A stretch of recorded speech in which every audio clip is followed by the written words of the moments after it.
What is up, Bat Family? Welcome to a brand new and special edition, I consider, of the Batman discussion series, a series where, as the title suggests, we discuss between me and you, theorize and speculate through the lens of Matt Reeves' vision as close as possible about the future of his ever-expanding Batverse. And as I say, this is a somewhat special episode, as today we're getting solely into what we heard from the Hollywood Reporter a little while ago now regarding Matt Reeves' expansion plans of his Batverse. And not only sequel movies, not only the Penguin series that is shooting in January 2023, but Rogues Gallery spin-off movies regarding Clayface, Professor Pyg, and Scarecrow. So for those of you who may have been living underneath a Batcave rock, let's read out that section from the article that teases exactly what is going on here. It's still quite ambiguous, which is exactly what questions we're getting into with your submitted questions today and ideas, theories, and everything, and then we'll dive right into it. So the Hollywood Reporters say at this point of the article, meanwhile, in Gotham City, filmmaker Reeves is quietly making his own expansion plans. Reeves is developing a sequel to his The Batman, which grossed a respectable $770.8 million worldwide when it was released in March. Already, a series spin-off focusing on Colin Farrell's Penguin is on its way to filming next year, but Reeves is plotting more. The filmmaker is meeting with writers and directors to build out movies. Yes, movies, not just series, focused on Batman's Rogues Gallery, both established and more obscure, with characters ranging from the Scarecrow to Clayface to Professor Pyg. All those projects are in the very early stages of gestation. So I think that last line there is the most important thing to bear in mind. The early stages of gestation, meaning this is being discussed. Matt Reeves is, as reported here, and the Hollywood Reporter is a major trade. It is very unlikely for them to report something like this and for it to be 100% false. I'm not saying that all of it is insanely accurate, but the fact they are reporting it, you can trust that Matt Reeves is most likely meeting with writers and directors, trying to flesh out, okay, this is what we are thinking of doing. Let's explore this. I hope one of those directors is Mike Flanagan, because my God, that would be perfect for Clayface, Professor Pyg, Scarecrow, whoever, to be honest, because his horror stuff is fantastic. I'm a big horror fan, if you didn't know already. But the ambiguity lies somewhere between what is exactly going on. How are these being laid out? Are these in between the movies? Does this put the movies in a somewhat delay? Are they launching beside the movies? Are they theatrical releases, or are they HBO Max projects? This is exactly what we're getting into today, plus obviously how Matt Reeves, through his specific lens, can adapt these characters. Also, side note, before we launch into the questions, don't forget that today, and this is why I'm wearing my Riddler hat, I'm drinking coffee in the old Riddler mug, and that is because Riddler Year 1, let me make that freaking bigger for you, Riddler Year 1 has now released. I said that I would be interested in doing a little bit of a breakdown on the channel. I've never done a comic book breakdown properly before with regards to Batman stuff, so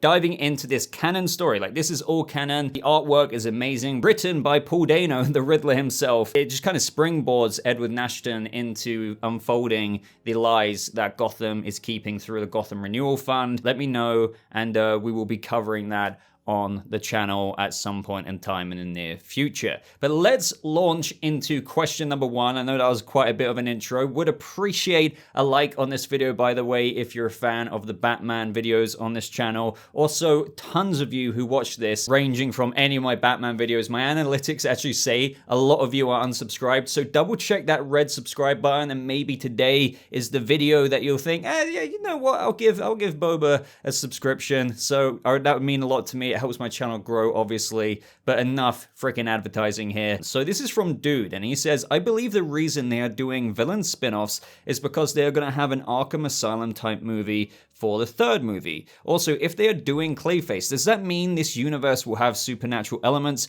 Thank you for all the videos, Boba. Stay awesome. Thank you for watching them, dude. What I'm going to do is chuck the next two questions in because I believe they're very similar surrounding the Clayface question. So the second question, along with dudes is from Paul Blart, Mall Cop himself. I just heard a recent report that there is potentially a Clayface spin-off in the works. And yeah, this all comes under the characters ranging from Clayface, Scarecrow, Professor Pyg. If they were to do this, they would follow his original appearance in the comics, I think Golden Age, as it is very grounded and realistic. Could you give an overview of his first appearance and how he disguises himself in that comic? Thanks, Boba. And then lastly, from Nefman Jones saying, hey Boba, how do you think Clayface should be depicted in the Reeves verse in regards to his physical appearance and abilities? There's been a lot of debate to whether it should be more like his early appearances, for example, the clay mask, or his more modern depictions, giant shape-shifting monster. Me personally, I think it should be a mix, where he has the stature of an average person, but a deformed clay skin and limited shape-shifting abilities. I shared a piece of art that I think captures this well by an artist named Jay Wise to you that I think would serve as a great concept. It plays well with the body horror that the character could have and should have in a grounded world like the Reeves Batman films. So yeah, I have seen that artwork. It is really awesome, and this is the interesting thing. I know not everyone shares my opinion here, but whatever I'm about to say next, just know that from my opinion and perspective, I feel like I really am looking at it through Matt Reeves' lens and his prior comments in interviews where he's literally addressed fantastical villains. For example, the one that he was asked about was Mr. Freeze, and it can be applied to all of the fantastical rogues gallery villains in his answer because it broadly spoke about he likes the idea of doing fantastical villains, but the challenge that he likes is how can we ground that? So that's my Bible that I hold there, especially with the first movie.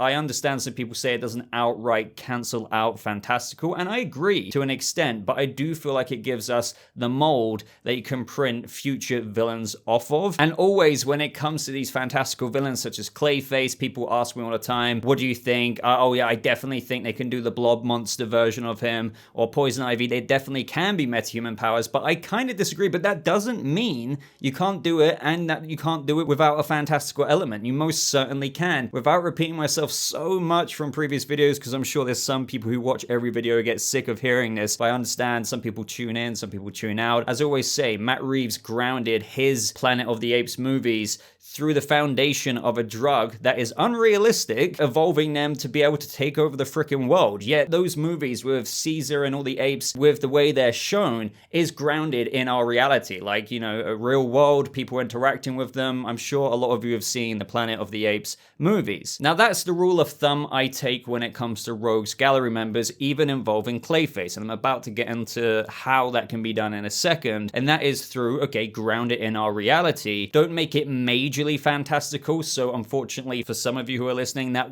in my opinion wouldn't be fully comic book accurate modern iteration of Clayface, fully blobbing in and out of forms, massive clay monster when he wants to be big boss type, but still introduce it in a way, as Matt Reeves said, that would be a challenge in grounding that fantastical element, but still walking the line of fantastical. So going back to Dude's first question, if they are doing Clayface, does that mean this universe will have supernatural elements? No, I definitely don't think so, and Clayface isn't, you know, exactly always depicted as this kind of supernatural-esque kind of blob monster. If anything, Basil Karlo's journey, especially going on throughout the decades from that of the Golden Age one, of which we're about to hone in on in a second. But don't worry for those of you who are like, oh, but a Clayface Golden Age version so plain or whatever. There is a workaround there with the fantastical line I keep teasing. The renew substance that he's sometimes supplied with and that he gets somewhat addicted to using is what kind of morphs his skin. And I think most people want to see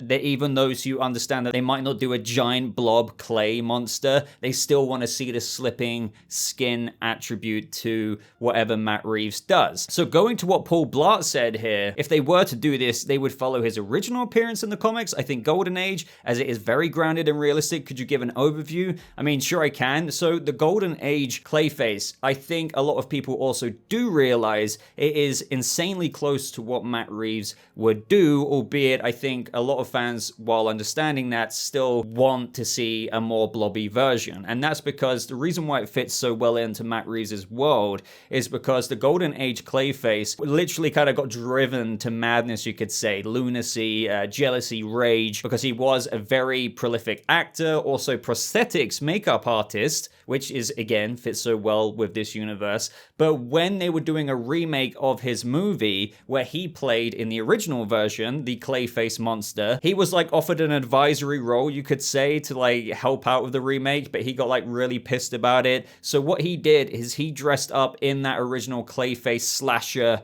killer outfit, which involved a clay mask, and went round killing the new cast members, of whom in the original movie he killed in a certain order. So these new cast members who were playing the victims in the second movie, or he dressed up as the Clayface villain, I guess you could say, and killed them in the same order. So that would be a very grounded version. Whilst I think a lot of people will dig that, it also removes a lot of the evolution of Clayface throughout the decades since 1940, because that iteration of Clayface, I think, was in Detective Comics somewhere in the summer of 1940, and it has changed a lot, as we know, into the Clayface that a lot of us love, the big shape-shifting Clayface monster, so to speak. But again, what we have to do is tone our expectations to what this universe really would do. And whenever I say that, I do worry that some people might misconstrue my words in saying that you can't do fantastical at all. And that's why I prefaced it with that Planet of the Apes analogy, because with this Clayface, I think what would happen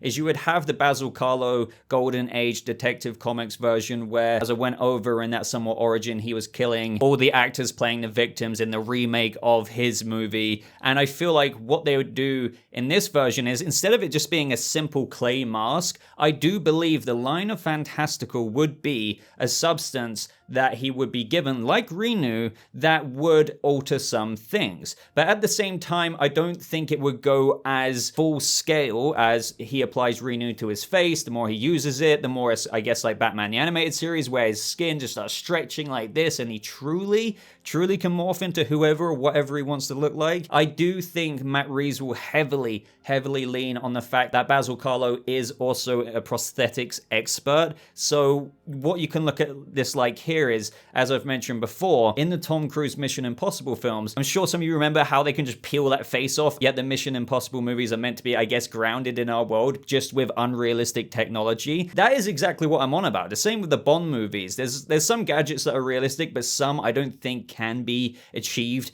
in our reality, yet it's walking the line of fantastical, I guess you could say, but based on the concept that could work. This concept in what I'm talking about is prosthetics makeup, yet we don't have technology that you can really peel off like that. So you get where I'm going with this. No matter how many people, let's just hypothetically say this is how it's going to happen in this Clayface movie or whatever. No matter how many people say that's not Clayface at all, this is a deviation, Matt Reeves, I love what you're doing, but this ain't it. The funny thing is, it kind of is. That's how he was initially conceived, but that doesn't make, and as what I've observed online, people say that just because that's how they started doesn't make them the best version of the character, such as the Basil Karlo Clayface in the Golden Age. I understand what you're saying there, but at least what he'll be doing is staying true to the foundation of it, not making it something that technically doesn't fit his universe in Matt Reeves' eyes, because as he said about the Mr. Freeze example, the challenge of grounding such fantastical elements in his universe,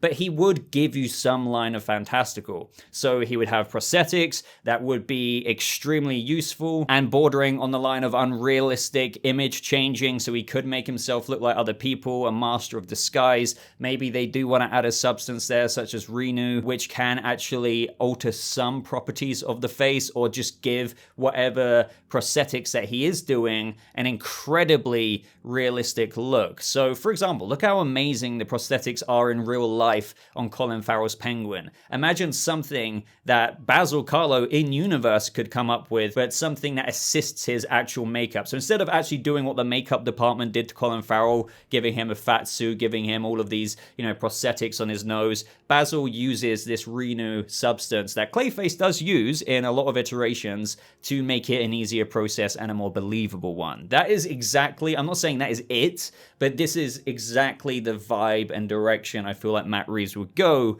with Clayface. It'd be Golden Age Basil Karlo mixed with some lines walking the line of fantastical, maybe a bit of a murderer, bit of a foundation there, not as basic maybe as, you're making a remake of my movie, I'm gonna get angry and kill the new cast members in the same way that my character did in the first movie. But something vaguely in that area, a bit of an homage to it in a way, but this all capitalizes on the detective-driven Batman that Reeves is evidently doing. And this is something I was unsure about because I've discussed in a lot of videos as well. Is every movie, and I don't think it necessarily will be, going to be not a copy and paste of Riddler, but the kind of structure there? Okay, new Rogues Gallery member, killing. Okay, Batman's gonna have to follow the clues, and then even though it won't be the same movie in narrative and character and motivation, the structure there, no matter how entertaining it will be, and the reviews might blast that up, I can imagine some reviews saying, okay, new character, Clayface, Scarecrow, whoever, but Batman, Robert Pattinson, and Reeves approached the detective hunting down in a similar way to the Riddler letters, and it won't be done exactly like that, but you get what I mean. So I was unsure about that, but the fact that this is being offered in the Hollywood Reporter article as movies, and I want to go over this again in a second, because is it really? This could give the main movies separate kind of stories to not necessarily regurgitate what they did with the structure of finding the clues and taking down the Riddler. The movies in their own space of these Rogues Gallery spin-offs could kind of achieve their own thing. But I've been talking for absolutely forever about this kind of Clayface part to the video, or at least these first initial questions. I'm sure another Clayface one will come up, but I just wanted to really ramble about that one to solidify and kind of set people's expectations. Not that I speak to Matt Reeves, but I do truly intuitively feel it will be that direction. I'll hold my hands up if I'm wrong. If Matt Reeves applies the fantastical element of Renu, completely doing the Batman the animated series, changing everything about him, but I just don't think it will be that. It will be walking in line somewhere in between, like I've said. But of course, as always, let me know your thoughts. All right, so up next is from Jalen Kipper saying, when it comes to villains like Professor Pyg, could he be used similarly to the opening criminals in the movie? For example, the new forms of criminals could be following after the Riddler as costumed villains. Batman would monologue how Gotham has changed, his encounter with his new form of crime, and final opener could be a battle with Professor Pyg and Batman saving victims in the process. Love the channel and the discussion videos. Keep up the good work, Weber. Thank you very much, Jalen. So, it's interesting reading this here. Are you saying Professor Pyg would be a part of one of the sequel movies? Because that's what I'm gathering here. Are you saying that the opener to one of the movies could come after, let's say, the Professor Pyg actual solo movie, so to speak? And again, I do want to debate the idea of that, as I teased a second ago, in a minute. Are these really movies? Are they theatrical? Are they HBO Max? What is going on here with the, release alongside the main movies? But yeah, that could work. I actually really love that idea. One thing we know about traditionalist Batman is that when he comes around,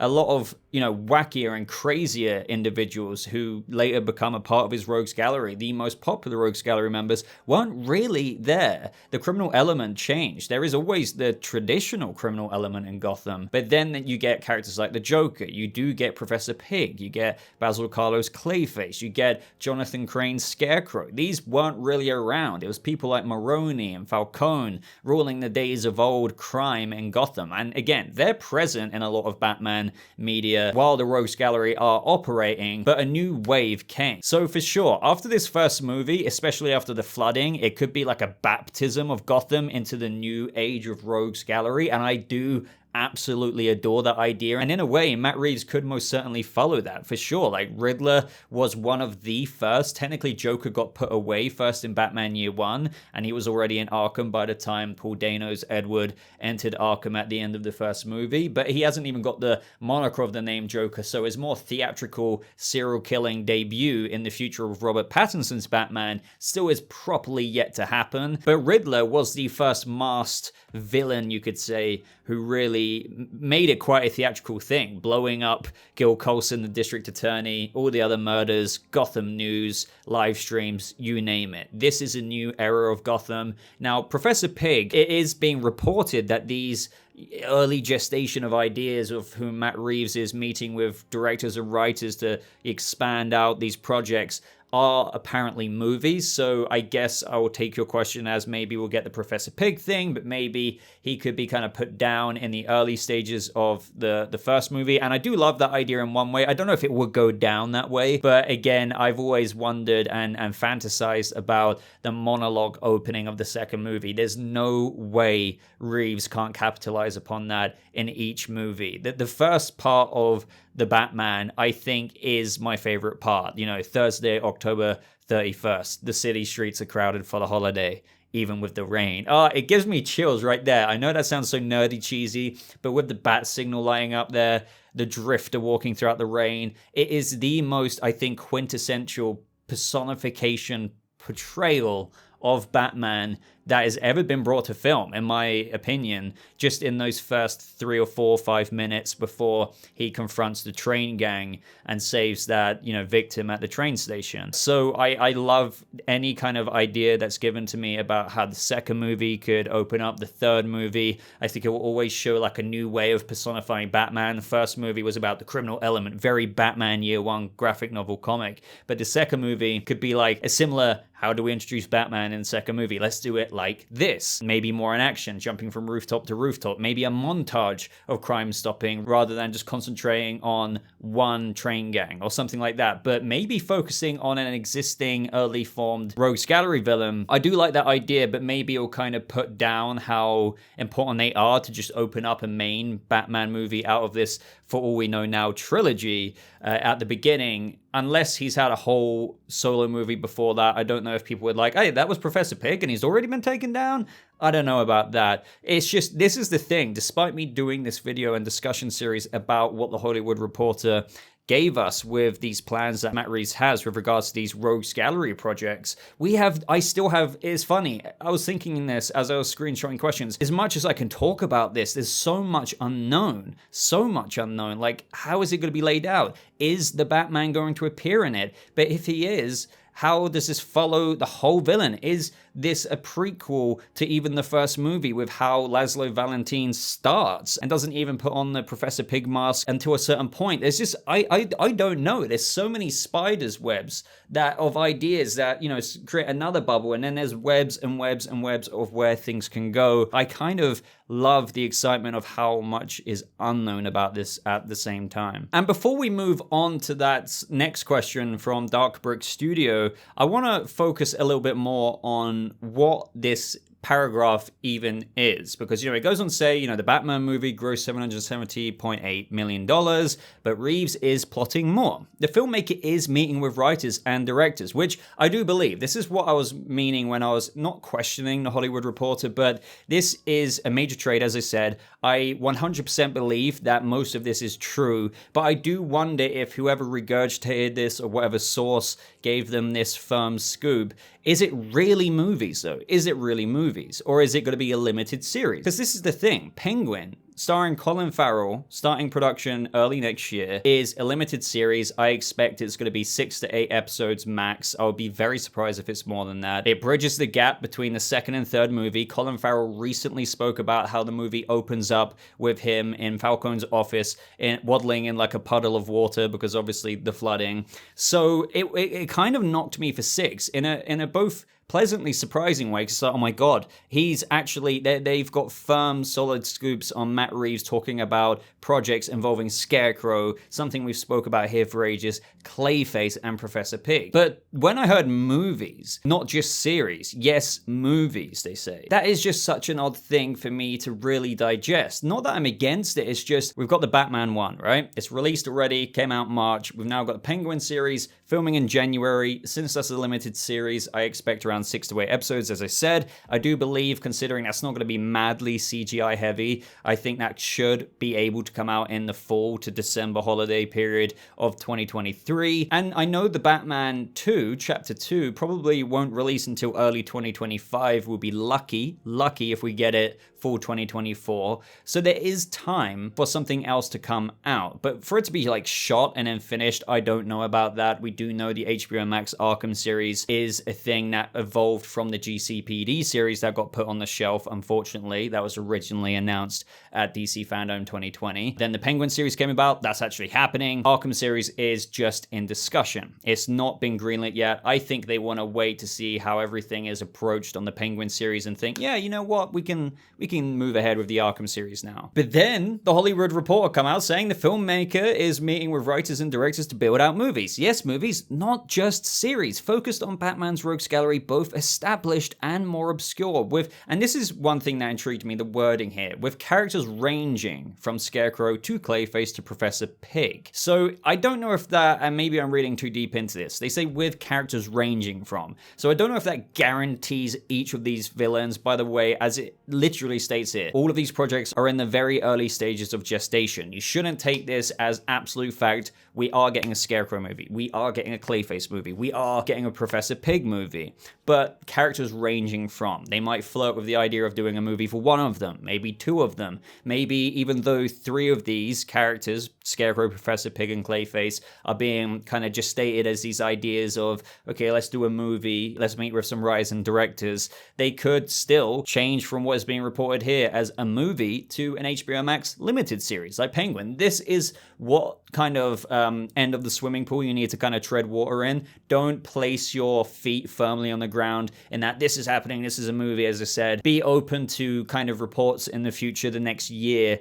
give or take, of how, okay, Clayface is happening, he's introduced in Penguin, as was rumored, by the way, and now he's getting a limited series, or Scarecrow, or maybe the Arkham series currently in discussion turns into a fully fledged production date at some point in time, and they're going to put Jonathan Crane in there instead of his own Scarecrow movie. It could change from this report here. Yes, movies, not just series, focused on Batman's Rogues Gallery. Scarecrow could have had his own movie, but now he's going to be in the Arkham series as the head of psychology or something like that. This is what I kind of want to put forth to you with how we can talk about all these things, and I think the bottom line we all need to be most excited about is that these characters are more or less sounding canonical. I mean, they're obviously going to be canonical in a larger scheme of things to Robert Pattinson's and Matt Reeves' Batverse, but the fact that this is being spoken makes me very happy, because no matter what, they are teasing, they're talking to writers, directors. These characters are having some kind of future, I'm sure, in this world or in the next two movies. But for now, the early stages of gestation are, what if they should get their own movies? But I just expected, bottom line, before I heard this, if we got anything else, that characters like this, Rogues Gallery characters, not that I thought too many would pop up, but in the Arkham series, I thought we'd have Joker in there, but what if maybe other early Rogues Gallery characters like Crane, who is experimenting, doing this, that, and the other, but isn't or hasn't been put away yet, and he's the head of psychology or psychiatry or whatever. I didn't expect movies, and that's what the Hollywood Reporter is reporting here. But if you were to ask me specifically about how the heck they plan to release this, there's still something, as much of a fan I am and want to see more of Matt Reeves' universe, especially the foundation of Professor Pyg, Clayface, and Scarecrow, it's hard to imagine a theatrical release of, the Batman Chapter 1's released, Batman Chapter 2, and then you have, like, the Clayface movie coming to theaters XXX 2024, whatever, right? It's like, really? It'd make more sense to me if it was like an HBO Max exclusive, but I know Warner Brothers Discovery kind of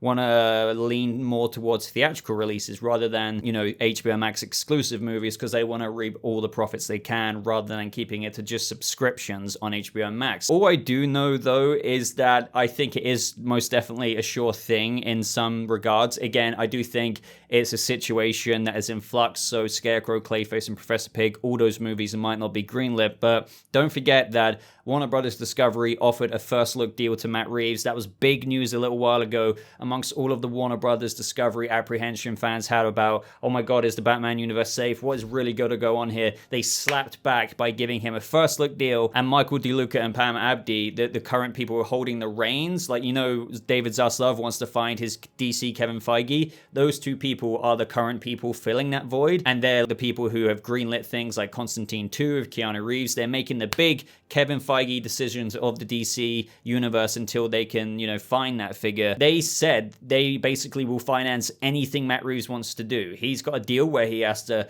obviously, as a part of the first look name, they get get the first look at whatever he wants to do. But with all of this is kind of passing, and he gets that, swimming ability to be able to explore what he wants, because they are so confident in this man that they're like, oh, you want to focus on Batman's Rogues Gallery movies, not just series. You want to meet with directors and writers? Sure, we get first dibs on that. That kind of thing. So I think whatever Matt Reeves is doing here is he's exploring his passions, but I just want to know some kind of tease. How would this release amongst the main movies? It's kind of crazy to digest. Anyway, enough from me. Let's go to the Dark Brick Studios comments. So do you think the spin-offs are setting up a war between the rogues, like the war of jokes and riddles from the comics, or is the goal to establish the main figures of Gotham's organized crime to face off with the Batman? I think this could really go either way. This is kind of going down the vein of what I was just exploring. Of course, all these side projects, Matt Reeves could be culminating this idea in his head that maybe by chapter 3, he wants to go out on a big bang. So through doing these parallel releases to the movie, or, in between the cooldown till the next movie, chapter 2 or chapter 3, we have these existing Rogues Gallery stories that could feature Robert Pattinson's Batman in small roles in the movie, but mainly being a bit of a character study of the main villain. For example, what I loved, and maybe it's a question we'll get onto later, somebody suggested just kind of like the GCPD series, right? It's got to follow GCPD cops, one particular one battling for his soul, because it was a prequel to the Batman. So Gotham's always corrupt, but it was at its worst, right? Commissioner Savage was corrupt, Mayor corrupt, DA corrupt. So he was trying to operate as a cop amongst all these other corrupt cops. But it'd be cool to follow the Professor Pyg, for example, movie with the perspective of a GCPD member. Occasionally you might get the Batman,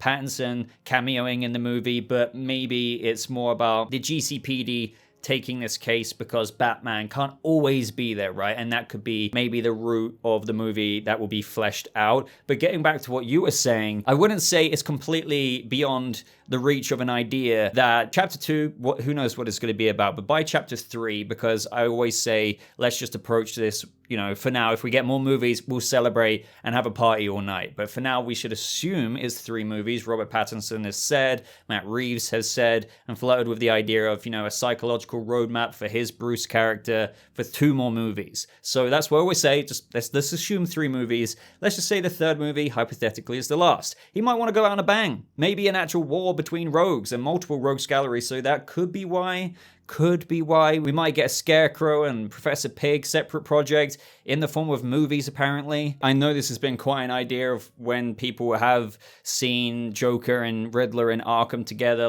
Gotham always loves a comeback story. They're friends now, so a war of Joker and Riddles in a roundabout way of speaking. But yeah, now the waters are more murky than ever. They're more exciting. It's like a load of spice has been poured into these future waters that we swim with our fandom in, right? But now it's now they're more murky. It's okay, we've got more news. It's spicy. But I can't see through the waters of what you're planning to do. That's one thing I feel like I'm going to keep reiterating in this video. Now, what Andrew Lowell says here is something that I've noticed on quite a few comments that were submitted for this video, and that is to do with not being like Sony's universe. So this might come up again if I get to more questions, but Andrew Lowell says, hopefully Reeves' built-out universe does not become like Sony's universe, villains becoming heroes or anti-heroes when they really should be villains. What I feel would be the best for his universe is doing a 1-hour special like Marvel did for Werewolf by Night to give background and depth to one or more of these villains that can establish them, their motives, their friends and enemies, their relationship to Batman, and so forth. A 6 or more episode series about a villain becoming a hero, then going off to fight Batman years later does not work. They are villains for a reason. They have to be beat. That is the point of villains in films, to be overcome by the hero. I completely agree. I more or less with what Andrew Lowell just said there. Let me just say this right off the bat. I do not think that Reeves would approach this at all. At all. Honestly, I can't say this for a fact, but if you trust my intuition on anything Batman, Matt Reeves related, he will not make it like the Sony universe where, yeah, I know what you mean, like a solo movie. They are traditionally very villainous in the comics. There's a bit of nuance there, of course, but Sony capitalizes on, Venom being a full-on anti-hero kind of thing. Morbius being, yeah. I don't think he would do a Scarecrow who's like, oh, I'm releasing fear gas to really, fight back against the society and kind of remold your brains to think better. And I don't know. I don't know what the heck Professor Pyg's anti-hero or whatever philosophy would be. I'm turning you all into Dollartrons because it would fix everything that Gotham's done to you. I don't know that. I don't really know how you can make the Rogues Gallery heroes in the long run. Now, having said that, I do think that Matt Reeves in, let's just say, the Professor Pyg movie, the Clayface, the Scarecrow one, will lean on what he always does do. And I really do like this lens and how every character in the Batman world, from Penguin to Selina to even Joker, do have a commonality and, with Batman. And that is, at a certain point in their lives, they were affected by trauma, and then there's a divergence of different roads that you can go down. Batman went down the road where he is dark, he's got thoughts of killing, and as Joker says, you think they deserved it, huh? You think they deserved it. But Batman would never really confess to that kind of thing, and he is ultimately the good guy. But then you have Riddler, touched by trauma, but went down this route. Now, he isn't exactly, obviously, an anti-hero. He did bad things, and this is what makes them so identifiable, and why I love Paul Dano's Riddler, is because he was most certainly the Riddler. But right at the beginning there is a foundation of something the audience can sympathize with to an extent. The same with Selina, there is trauma there. Same with Penguin, Barry Keoghan's Joker having a congenital disease. Obviously, that's not the soul and everything reason as to why he's the clown prince of crime, but, and how in his foundation, he grew up learning that people were scared to look at him and stuff. Everyone had a choice along the way, and it's interesting to see what paths each character walked down. So I do feel like with Scarecrow, Jonathan Crane, I do believe it will most certainly be a horror movie. Same with Clayface and Professor Pyg to an extent. These thrillery vibes, of course, they might differentiate a little bit across tones, some more than others, but they will offer a lens for the audience to kind of see maybe where Crane is coming from. Obviously not condone his actions, like, Riddler wanted Bella Real and multiple people of Gotham to be shot and murdered, and got to a point of killing people in torturous ways, even if he felt like they deserved it and they were contributing to the corruption. The best villains are ones that view themselves, I guess, in, this is quite a simplified statement, like as heroes. It's not that black and white, but it makes them that much interesting. And to put it in a simple form, let's just go with that. So Riddler had his idea of vigilantism, being very inspired by the Batman, and the Riddler Year One, as I was getting into earlier, that I read this morning, definitely cooks those foundations really nicely. A little teaser here, and this was in the preview panels anyway. He witnesses the Batman in reports, newspapers, Bat Vigilante saves this person. He's like, yes, finally, someone is standing up to this cesspool of a city, basically. It's just Edward Nashton in his own crazy psychopath way, as Batman said in the Arkham interrogation scene. As with all the Rogues Gallery members, they have their own warped worldview. So Matt Reeves will most certainly give us the worldview, I believe, but that doesn't inherently make them like the Sony movies. The Sony movies go a step beyond what I'm talking about here. It's funny, it is kind of like another divergence. The Sony movies could have been like what I'm describing here with what Matt Reeves did with Paul Dano's Riddler, but yes, they do go down the other alleyway where they're like, no, let's make them more hero-esque, right? But whereas Matt Reeves is like, no, let's show a side to them where you can understand their worldview and what created them to be who they are, and still maintain they're a goddamn villain. And that's what I think Reeves will do. So Scarecrow, we could get into his background, Clayface or whatever. Same with Professor Pyg. That one would be a very messed up horror movie. I do really love what you said about what I feel would be best for his universe is doing like a 1 hour special like Marvel did for Werewolf by Night to give background and depth. That would be really cool. This is what I mean when we were speaking about movies. I was like, really? Like, you're gonna, not that I would be against it, but it's just weird to imagine the Batman Chapter 1, Chapter 2, Chapter 3, and then theatrical releases. Professor Pyg, Clayface, Scarecrow. It makes more sense to me for it to be kind of like what Marvel did with Disney Plus's Werewolf by Night, as you said, an HBO Max release.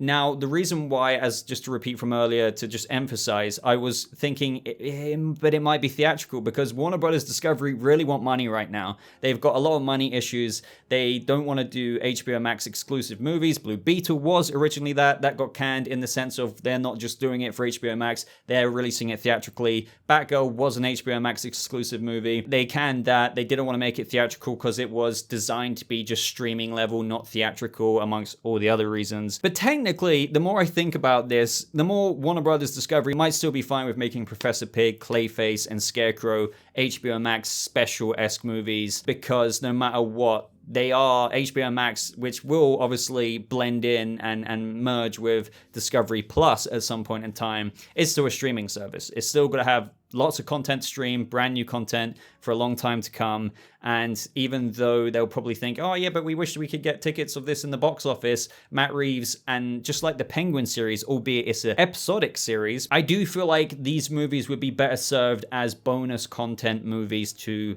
HBO Max or whatever HBO Max and Discovery Plus are going to be called in the future when they merge. For now, I just can't really visualize the Batman Chapter 1, 2, and 3 releasing as they are and will and have in theaters over the next 7 plus 8 years.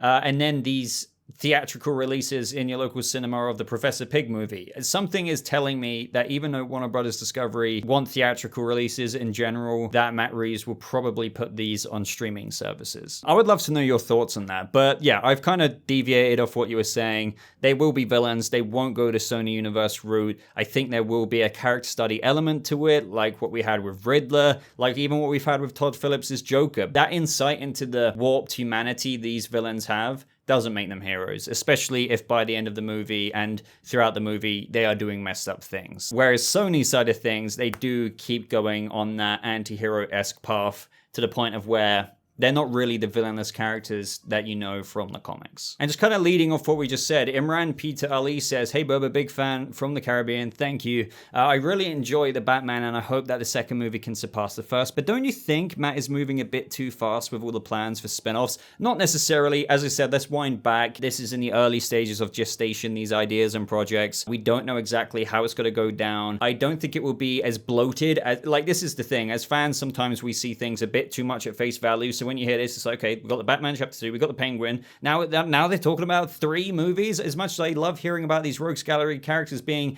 technically canon to this universe, it's like, wait, we're actually getting 3 separate movies for Clayface, Professor Pyg, and Scarecrow? Doesn't that, you get this inherent feeling of, I don't know, doesn't that sound a bit... I don't think it is like that. As I've kind of, found myself unraveling my ideas in this video, you would have the typical 2 to 3 plus years between each Batman main installment. So again, the Batman Chapter 2 might not release until November 2024 or early 2025. That does give you a lot of breathing time, year after year after year is going to go by without a Batman movie. And that will feel like more time than what this face value news of all of these projects sound like in your face right now. So especially with that combined, if these are like the Penguin series, maybe not a series, like an episodic series, but even if it's a movie, as I was just getting into, if it is like a streaming movie, I think that will blend so much more easier and would be awesome, by the way. I prefer to stream this than it to be theatrical, because then I do feel like having theatrical movies among the main title of the Batman Chapter 1, 2, and 3,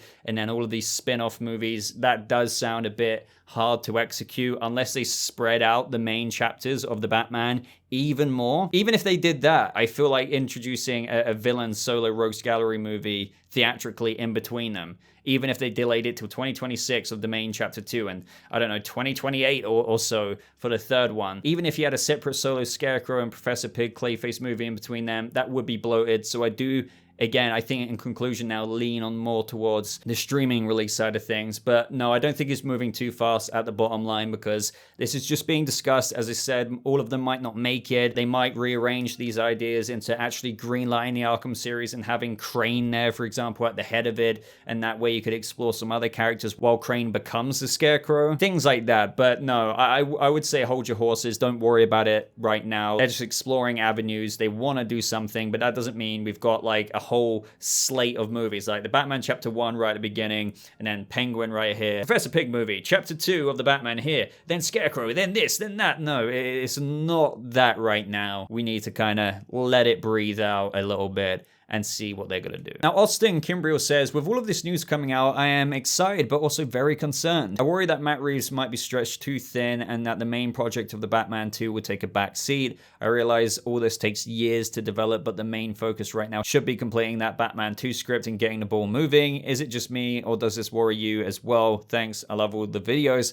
Thank you. Actually, no. They are working right now. Matt Reeves is writing the Batman Chapter 2 script with Mattson Tomlin. That is something we know for for a fact now with reports over the past month or so. And I think, as per what this Hollywood Reporter article says, is that Matt Reeves is going to be the grandfather of what is going on with these other projects that are in early gestation of these Rogues Gallery movies or whatever, but he's meeting with other writers and directors. So I think he will, as a result, be giving that responsibility, let's just say, to Mike Flanagan, of whom I would love to helm one of these movies, and they would get their vision under the guidelines of what Matt Reeves doesn't want them to deviate too much away from. I mean, if they did, then they would leave the project due to creative differences. Matt Reeves will get the final word, but I wouldn't worry. The Chapter 2 script is still the priority, and it won't put that on the back seat. But I do want to acknowledge that even though Matt Reeves won't be technically directing these other movies, that's why he wants to meet with other directors as per what they report in that article. They will be handling the movie, but Matt Reeves will still be involved, just like he is in the Penguin series. He's not directing every episode or everything like that, but of course, this is his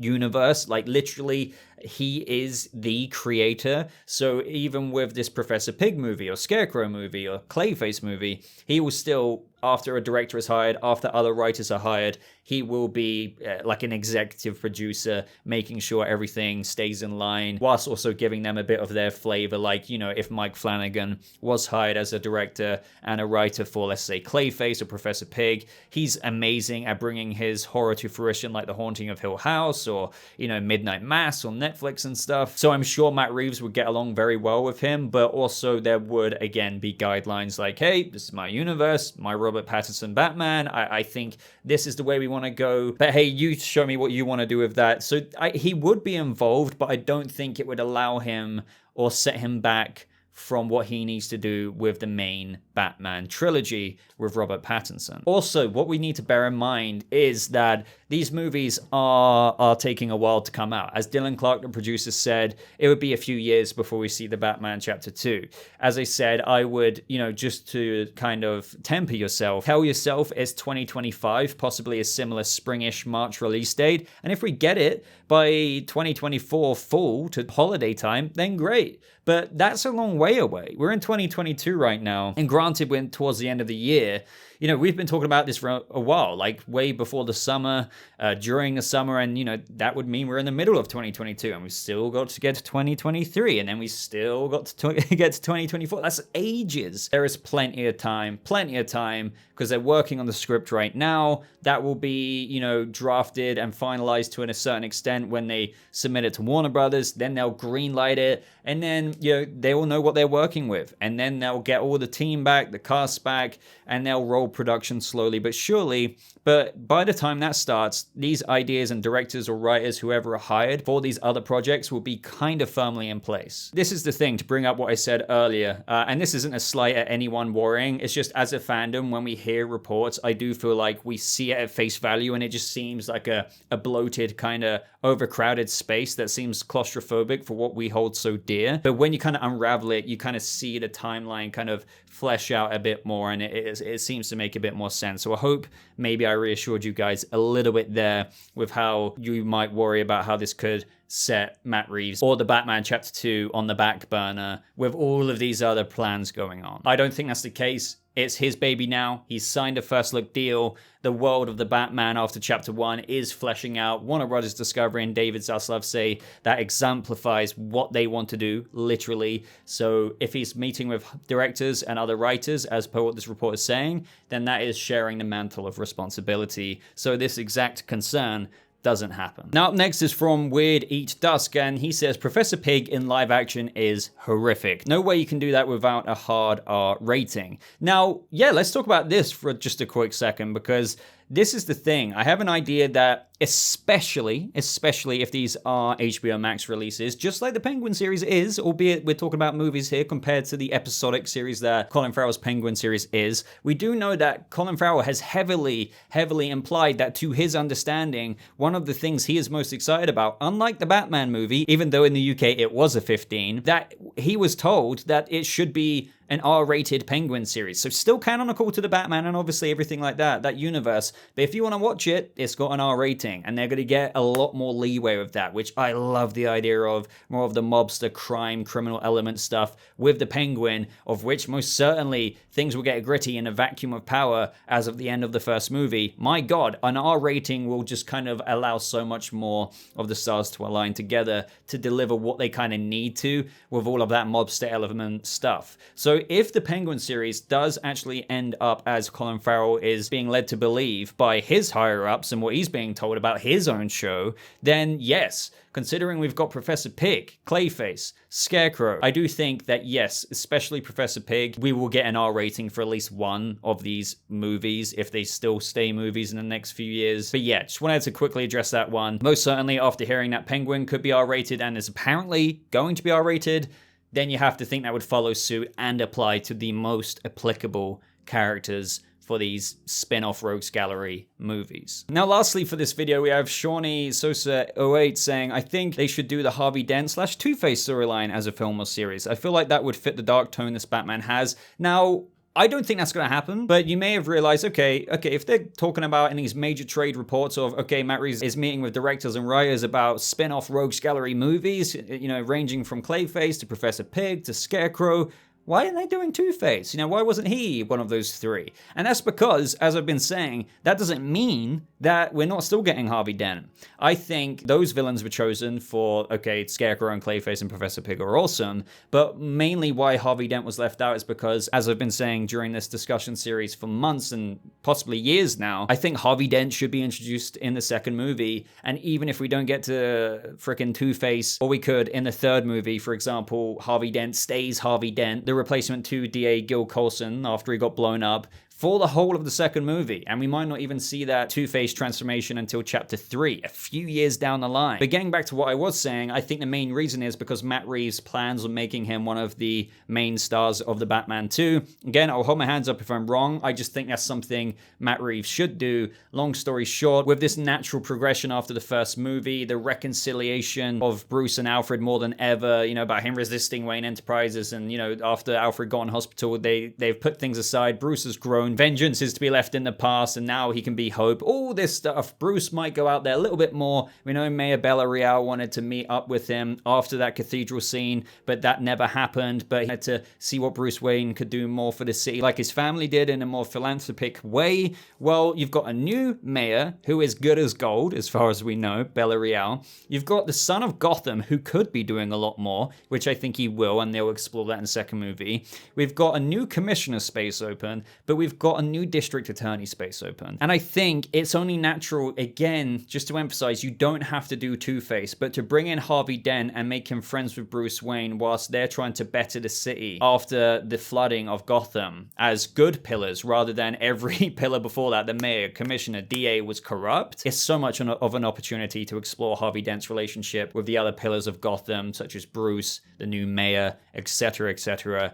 And that's why I feel like they're not doing a Harvey Dent, you know, storyline in terms of an HBO Max series, as you're saying, or a film, because he could very well be a part of the cast of the Batman Chapter 2. Alright guys, so tons more screenshots of questions that I was planning to get to, but as always, this went on for quite a while, more than usual recently, because, you know, obviously this being dedicated to the very exciting news that is still hung up in a cloud of ambiguity, because we don't know exactly how things are going to be executed, but nevertheless, this is huge news, the biggest news we've got in a while, that Matt Reeves is apparently reportedly meeting with other writers and directors to do Rogues Gallery spin-offs beyond the Penguin Limited series, and not just series, movies. Clayface, Scarecrow, Professor Pyg. So there was a lot to discuss here, and there'll be a lot more to discuss in future videos. So all I have to say now is I'll leave the floor to you. What do you think of everything I discussed in this video? The submitted questions we answered today, my takes on those, and also the in-between rambles I got into about the actual report itself and how things are in flux, theatrical release versus HBO Max release.